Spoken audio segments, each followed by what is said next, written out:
നമുക്ക് ഇന്നത്തെ പാർട്ടിൽ ഇലക്ട്രിക് പൊട്ടൻഷ്യൽ വെച്ച് സ്റ്റാർട്ട് ചെയ്യാം. ഇലക്ട്രിക് പൊട്ടൻഷ്യൽ എന്താണ്? ഇലക്ട്രിക് പൊട്ടൻഷ്യൽ അതിനു മുമ്പ് നമുക്കൊരു കാര്യം പഠിക്കേണ്ടതുണ്ട്. എന്തൊരു സാധനവും ഹയർ കോൺസെൻട്രേഷനിൽ നിന്നാണ് ലോ കോൺസെൻട്രേഷനിലേക്ക് ഫ്ലോ ചെയ്യുന്നത്. അത് എക്സാമ്പിൾ പറയുവാണെങ്കിൽ ഇപ്പം വാട്ടർ ഫ്ലോ ചെയ്യുന്നതോ അല്ലെങ്കിൽ നമുക്ക് ഇപ്പം മുന്തിരിങ്ങ നമ്മൾ വെള്ളത്തിൽ ഇടുമ്പം അതെന്ത് സംഭവിക്കും? സ്വെല്ലാവും. എന്തുകൊണ്ടാണ് അങ്ങനെ സ്വെല്ലാവുന്നത്? മുന്തിരിക്കയുടെ അകത്ത് ലോ വാട്ടർ കോൺസെൻട്രേഷനും പുറത്ത് ഹൈ വാട്ടർ കോൺസെൻട്രേഷനുമാണ്. സോ ഹൈ കോൺസെൻട്രേഷനിൽ നിന്ന് അതിനകത്തേക്ക് വെള്ളം പോകുന്നത് കൊണ്ടാണ് റേസിൻസ് സ്വെല്ലാവുന്നത്.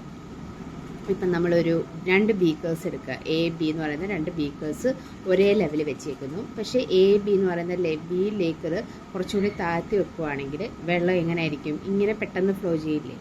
അതുപോലെ തന്നെ നമ്മളൊരു ഇൻസെൻസ് സ്റ്റിക്ക് നമ്മൾ കത്തിച്ച് വെക്കുകയാണ്.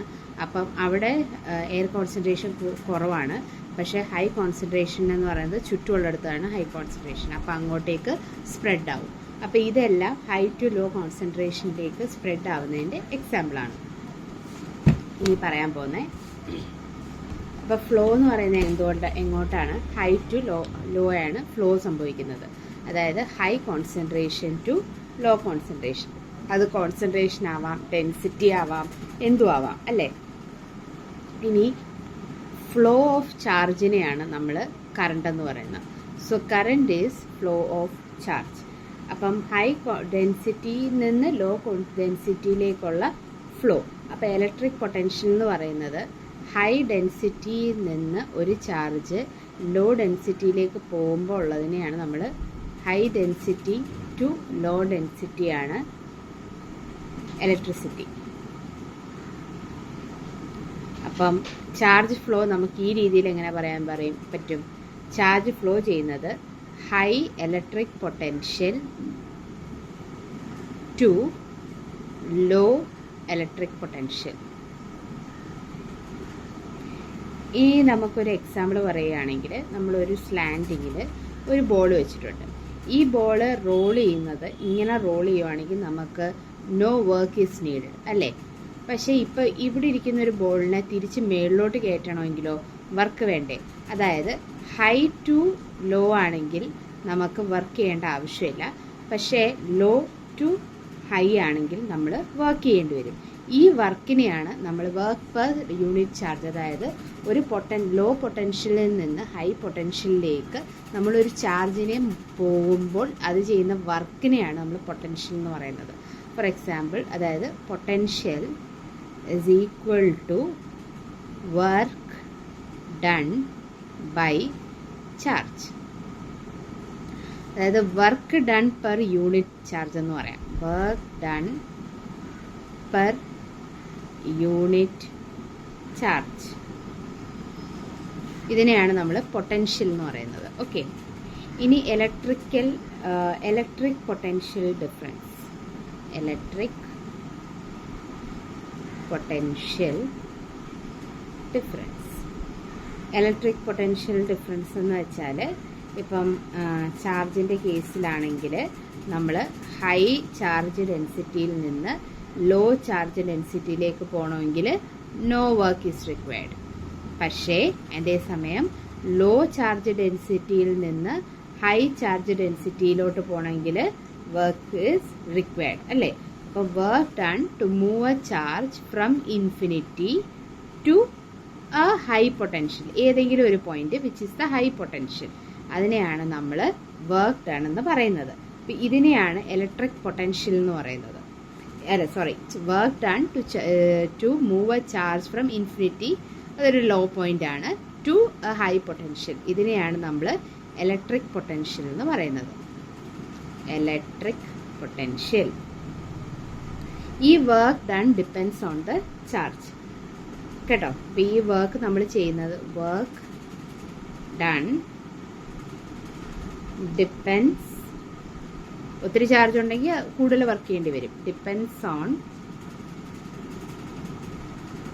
Amount of charge. ഇപ്പം വി ആണ് പൊട്ടൻഷ്യൽ എങ്കിൽ W ആണ് വർക്ക് ഡൺ എങ്കിൽ W/Q ആണ് ഇലക്ട്രിക് പൊട്ടൻഷ്യൽ ആയിട്ടുള്ള വി. ഓക്കെ, ഇത് വർക്ക് ഡൺ, ഇത് ചാർജ്.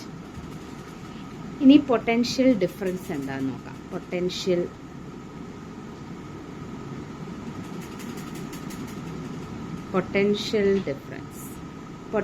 ഡിഫറൻസ് എന്ന് വെച്ചാൽ ഒരു പോയിന്റ് എ ഉണ്ട്, ഒരു പോയിന്റ് ബി ഉണ്ട്. Work done to move a charge from point A to point B എന്ന് പറയുന്നത് W A to B by Q. അതാണ് potential difference between A and B എന്ന് പറയുന്നത്. ഓക്കെ, ഇതിൻ്റെ യൂണിറ്റ് എന്താ? വർക്ക് ഡണിൻ്റെ യൂണിറ്റ് എന്താ? ജൂൾ. ഇത് coulomb. So SI unit of potential difference is joule per coulomb, അല്ലെങ്കിൽ നമുക്ക് വോൾട്ട് എന്ന് വിളിക്കാം, വിച്ച് ഇസ് V. ഇനി അപ്പം 1 volt is equal to 1 joule per 1 coulomb. അതായത് 1 joule of work is required to move a charge from low potential, required to move a charge of 1 coulomb from low potential to high potential. പിന്നെ current measure ചെയ്യുന്നത് എന്തുപയോഗിച്ചിട്ടാണ്? Metre ഉപയോഗിച്ചിട്ടാണ്. Potential measure ചെയ്യുന്നതോ volt meter ഉപയോഗിച്ചിട്ട്. Okay, ഇനി നമുക്ക് Ohm's law പഠിക്കാം. എന്താണ് Ohm's law? നമ്മളിപ്പോൾ ഒരു ബീക്കർ എടുത്തു. ഈ ബീക്കറിനകത്ത് ഞാൻ ABC ഇങ്ങനെ 3 ഹോൾസ് ഇട്ടെന്ന് വെച്ചു. ഈ 3 ഹോൾസ്, ഇതിനകത്ത് വെള്ളമുണ്ട്. ഈ 3 ഹോൾസിൽ കൂടെയും വരുന്ന വെള്ളത്തിന് ഡിഫറൻസ് കാണും. അതായത് ഹൈറ്റ് ആണെങ്കിൽ എന്ത് സംഭവിക്കും? അവിടെ ഹൈ പ്രഷർ ആയിരിക്കും. ഹൈ പ്രഷർ ആണെങ്കിൽ അവിടെ എന്തോ സംഭവിക്കും? ഹൈ പ്രഷർ ആണെങ്കിൽ ഹൈ സ്പീഡായിരിക്കും, അല്ലേ? അപ്പം വാട്ടർ ഫ്ലോ ചെയ്യുന്നത് എന്ത് ഡിപ്പെൻഡ് ചെയ്തിരിക്കും? ഡിഫറെൻറ്റ് പ്രഷറിനെ ഡിപ്പെൻഡ് ചെയ്തിരിക്കും. അതുപോലെ തന്നെയാണ് നമ്മുടെ കറണ്ട് ഫ്ലോയുടെ കാര്യവും. കറണ്ട് ഫ്ലോ ചെയ്യുന്നതും പൊട്ടൻഷ്യലിനെ ഡിപ്പെൻഡ് ചെയ്തിരിക്കും. Higher the potential, higher will be the current. അതായത് വോൾട്ടേജ് കൂടുന്തോറും കറണ്ടും കൂടും. ഇനി ഓംസ് ലോ കുറച്ചും കൂടി ഇതായിട്ട് പറയാം. ഓംസ് ലോ കണ്ടുപിടിച്ച ആളുടെ പേരാണ് George Simon Ohm. George Simon Ohm ആണ് ഓംസ് ലോ കണ്ടുപിടിച്ചത്. ഓംസ് ലോയുടെ ഇതെന്താന്ന് വെച്ചാൽ current flowing through a conductor is directly proportional to the voltage across its ends. ഇതാണ് ഓംസ് ലോ. ഇതിനകത്ത് ഒരു ഇതുണ്ട്, ടെമ്പറേച്ചർ എപ്പോഴും കോൺസ്റ്റന്റ് ആയിരിക്കണം. ടെമ്പറേച്ചർ കോൺസ്റ്റന്റ് ആണെങ്കിൽ voltage will be directly proportional to current. V is equal to I into R. ഈ ആറിനെ നമ്മൾ റെസിസ്റ്റൻസ് എന്ന് പറയും. അതായത് കറണ്ടിനെ ഫ്ലോ ചെയ്യിക്കാൻ സമ്മതിക്കാത്തതിനെയാണ് റെസിസ്റ്റൻസ് എന്ന് പറയുന്നത്. Which is the tendency to oppose current.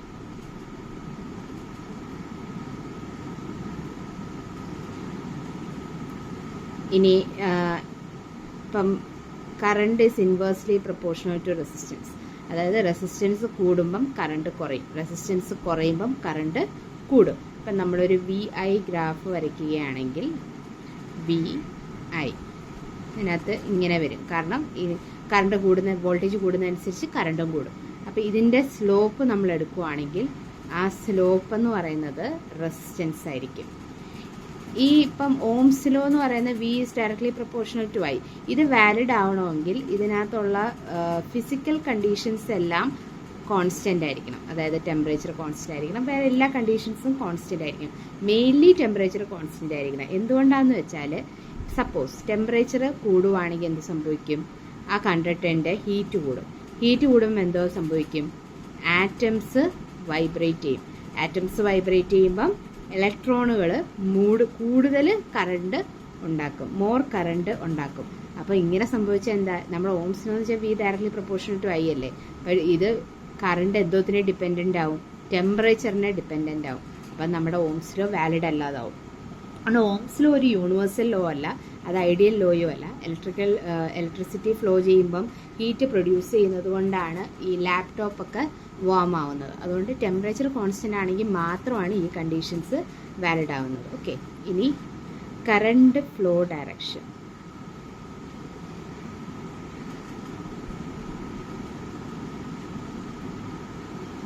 എങ്ങനെയാണ് കറണ്ട് ഫ്ലോ ചെയ്യുന്നത്? എന്തുകൊണ്ടാണ്?